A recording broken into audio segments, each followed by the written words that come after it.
This is a new acquisition that's just turned up this morning actually. It's bought from eBay and it's a local pickup. And I sort of thought, well, that's easy enough to go and pick it up. It saves on sort of £20 of postage. It's the Hacker Mayflower, the original Mayflower. It's in pretty good nick. There's a bit of sort of damage to the woodwork here that will need to be re-lacquered, but that shouldn't be too much of a problem. It's in sort of working condition. It's not great. Its sound quality is very distorted and it's lacking sensitivity. So obviously it's going to need a bit of work to be brought up to a good working condition.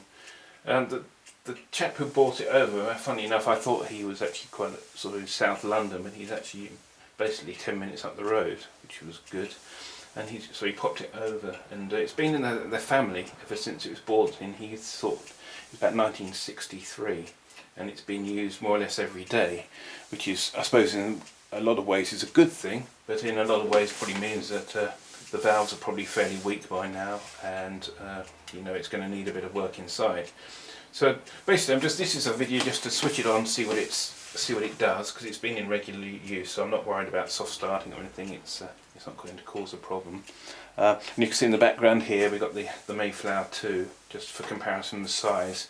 The Mayflower 1 is actually slightly smaller. I know you really see very easy in the video here, but the Mayflower 1 is a slightly smaller cabinet, and in my mind a more attractive cabinet as well. So apart from the sort of like the slight damage to the woodwork here, it's in pretty good shape. The fretwork on the speaker grill's good. If we turn it around here, we can see there's no chips or dings really on the side here, and then around the back the grill's in really nice nick. It's not distorted or anything, and it all looks, actually looking inside, I haven't had the back off it yet, it looks nice and clean, so it's obviously been well looked after. And it's nice to know that this radio's been in everyday use until, well, in everyday use right up to current time. So 55 years of being used. He said they've never had anything done to it. That says a lot for a valve radio. So anyway, I'll power it up and we'll have a quick look to see what it sounds like. It's probably going to take a while to warm up, because the problem with these things is the valves are probably pretty low emission. Straight away I noticed that the magic eye is off to one side. I don't know if you can see that. Let me just zoom in so you can see the magic eye. Where are we? You can see the magic eye is slightly off to one side, which probably means that most likely the valve's actually slid out of its holder and it's just moved off to one side. But there we go. You can see there that it's off to one side here, and it's actually got dimmer. Funny enough, as I powered it up, it was quite bright, and now it's got dimmer. So that's a bad sign. I'm not going to run this radio for long. That sounds like the high voltage line's being pulled down. More than likely something's red plating inside. So we'll have a quick tune round so you can hear anything. It's just basically got crackling volume. Should be right next week. Very distorted sound. So it sounds like the output of the amplifier is not working properly. It's a push-pull amplifier on these, so it sounds like more than likely that one of the valves isn't working, or the biasing is totally off skew. So let's quickly whip the back off it and see if we can have a look inside, see what it looks like, if there's any signs of anything. And then I'll take it down to the workshop later on this evening, and we'll have another look.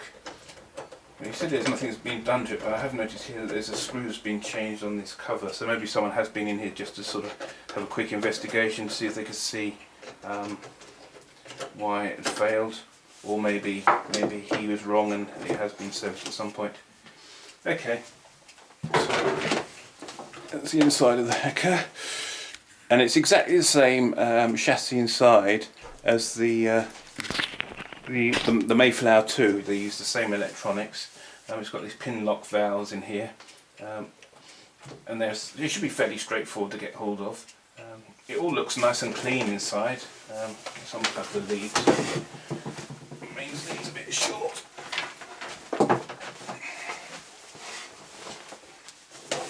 So it all looks nice and clean inside. You've got quite a good view of the valves. So what we'll need to do is we'll go through it, or we'll take it out of the chassis down the workshop, and then we'll just check all the capacitors. Now the Mayflower 2 I had to replace, I think, 4 coupling capacitors because they were biasing the valves on pretty hard, and that transformed the sound quality of the Mayflower 2. So as this is exactly the same chassis, I'd expect similar sort of results from this one. Just having a quick look at the valves so you can see any sort of sign of any burning or anything. They all look pretty good. That's the EF80, one of the IF amplifiers. Looks nice condition. Got the large Goodman's speaker inside. It's got the original capacitors inside for the power supply, and I don't know if you can see around there. It's got the valve just here. Just here it's got the listings of all the valves and things like that. And the serial number is 1522, so we can sort of narrow that down to probably the 1500th unit that's come off the production line. And it's, yeah, the EM84 is the Magic Eye valve, which I can see at the back there. So we'll have to look at that as well. You can check all that for alignment when it's out of the radio. And that might be a biasing problem on the grid of the Magic Eye. That shouldn't be too much of a problem. So yeah, this is basically the first part of the radio, the video for this radio. I'll get it down the workshop later on this afternoon, and I'll get it out of its out of the case, and then we'll try and get the case restored. I need to sort of do a bit of research on cleaning up the damage to the case, but then we'll have a look at the amplifier side of it this evening, and the biasing and things like that, and we'll go through and see how we get on. Anyway, thanks for watching, and more to come.